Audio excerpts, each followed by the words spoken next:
In this video, we'll teach you how to use Kikoff Credit. First of all, you need to download the Kikoff app. It's available on iOS or Android. Sign up with your personal details. Then you need to get approved instantly.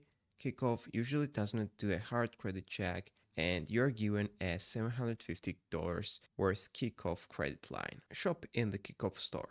You can only use your Kikoff credit to buy digital products like courses, ebooks, or financial resources. Prices are low, so you can make a small monthly payments. Make monthly payments, pay on time as little as $5 per month. Payments are reported to credit bureaus, Equifax or Experian.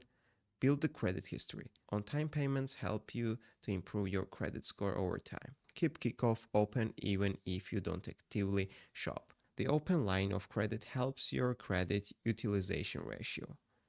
There are also some important tips. You can't use Kikoff like a normal credit card, so no outside shopping or cash withdrawals. Always make payments on time. Late payments can hurt your credit score. So that's how you can use Kikoff Credit. If this video is helpful for you, don't forget to click the like button and don't forget to subscribe.